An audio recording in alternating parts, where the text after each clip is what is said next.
So over the years, I have been adding more and more DJI products to my lineup. Started off with the drone. I've got another drone. I've got the DJI microphones here. I've got the DJI Osmo 3, and I've been really happy with it. And as I expand it, I definitely wanted to try out something that they just came out with, and that is going to be the DJI Power 1000. This is a power bank right here in this box. I'm actually not sure what's in this box. I have not opened it yet. My guess is this is going to be the actual unit, and this will be the wires? Question mark? I don't know. So I wanted to get something that was a little bit better, a little bit faster for charging my drone and basically all my batteries while I'm off grid. So I wanted to go ahead and test this out on those products as well as some of the products I use pretty much every single time I camp. So let's go ahead and unbox this thing. We've got looks like the manual here with a sticker. And we do have the cord, and thankfully it is this style because I have a lot of these. So if I ever lose this, I've got another one. These are super easy to replace.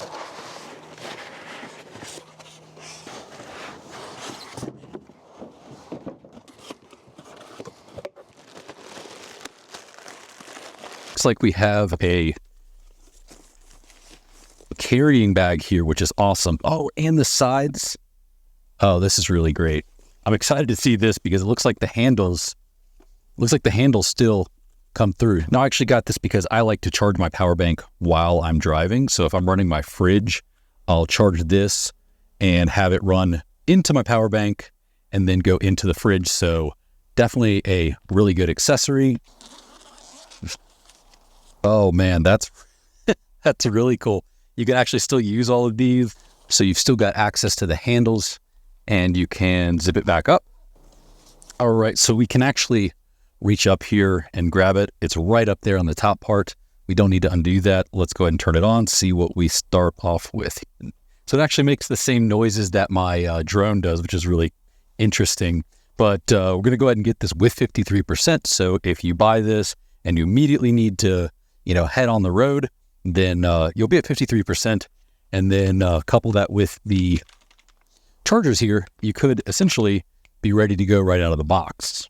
Just charge this up to full, and I do like that it actually indicates 100% as well as full. So you will see that this actually does have a way of charging on the front if you're charging it from a wall outlet. But if you want to charge it from the 12 volt or solar, then you're going to use these. And that was the cords that came in the separate box in the beginning of the video. You can charge this up from solar, your wall, or on 12 volt. 12 volt is not the fastest. I always use that 12 volt for sort of a trickle charge. And the reason that's great is if I am traveling and I have, let's say, a laptop that I'm charging, or I'm charging, my drone batteries, or I'm just running a fridge, then the slower outlet really doesn't matter to me because I don't want it to completely charge with a fast charge. I just want to keep it topped off. You can either charge from 1200 on this side, or you can charge from 600. I personally will use the 600 more than I will use the fast charging, as fast charging is typically fine. It just will put a little bit more wear and tear on the battery itself. So typically you'll get 3000, 3500, something like that if you're going to be charging it regular. So the way I think about that is if you charge this from 0 to 100 every single day for about 10 years, then at that point, that's when you'd see some battery degradation. So in reality, having it on 1200 is not really going to do any major damage. All right, so the fast rundown real quick here. We've got a 0 to 100% in 70 minutes, so a little over an hour, and you can get it to 80% in about 50 minutes. We've also got dual 140 watt USB-C chargers. Those are fast charging. It's got 2 USB-A ports, 2 AC ports, 1 SDC port, 1 SDC Lite port, and 2 1/4-inch thread holes for expanded charge. So if you're charging your phone, you're going to be able to charge that 57 times. Car refrigerator is going to give about 19 hours, although I do believe it would actually get more than that with some of the efficient ones that I have. Coffee machine, you're going to get 55 minutes. Power capacity on this is 1,024 watt hours. Now, while you can go up to 2,600, if you want it to be sustained for a long period of time, you would need to keep that around 2,200 or below. I'll try to max this out at the end of the video and show you what it can take.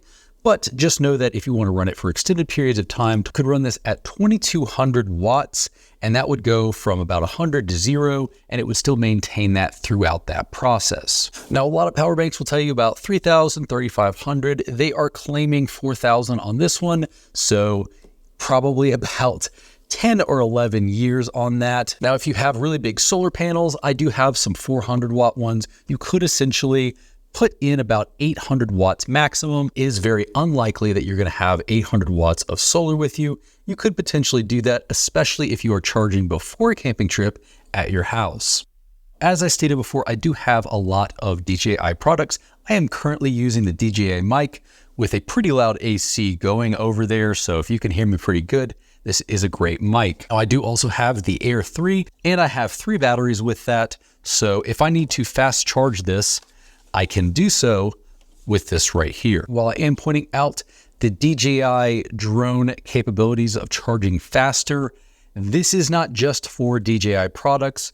I just happen to like the DJI products, but you can use this for anything you could use any other power bank for, and you could run it with no issues. This is going to be the fastest way to charge your DJI drones. So if you are off grid, I mean, these do last tons of time compared to previous generations. However, if I want to fly for hours, I realistically need to use a battery and charge this as I'm going. Typically, it'll take more than an hour on other power banks or 12 volt. On this one, it is going to be a ton faster. Very accurate device right here that is going to be able to read the output. So let's go ahead and see how accurate the screen is by going ahead and plugging this in. So 10.01, somewhere around that range is what we're going to be looking at. And for those of you guys interested, this is what we're actually looking at, and the accuracy is pretty spot on. All right, so we're going to test out this electric kettle. This thing is not very efficient. 212 that we're setting it at, it's 75 right now. Let's go ahead and see what kind of wattage we're going to get out of this. 1200, pretty easy. Let's see if we can also charge another power bank off of this power bank. 1300, still nowhere close. Plug in a laptop, some camera batteries. All right, so we are boiling. I was not able to, even with all of this, get it to max out even close, but we've got a phone, camera batteries, the laptop, water boiling, and we were charging another power bank off of it. So to pack that much of a punch out of 28, 32 pounds, something like that, is pretty impressive. All right, so I wasn't able to trigger it before, so I went and got the induction stovetop along with this. These are probably the most inefficient things I have, so we're gonna go ahead and cut that on, try it off in medium.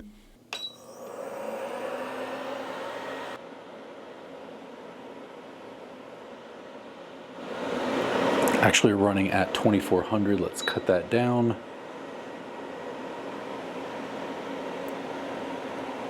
So with all of this, we're hovering right at 2200. We're at 2199, 2198, right in that range. So we're able to run this pretty much until the battery completely dies. We've got boiling water and we've got some water. We're going to put it under a load with this iron because this is actually the quietest thing I know of that is actually going to draw some power.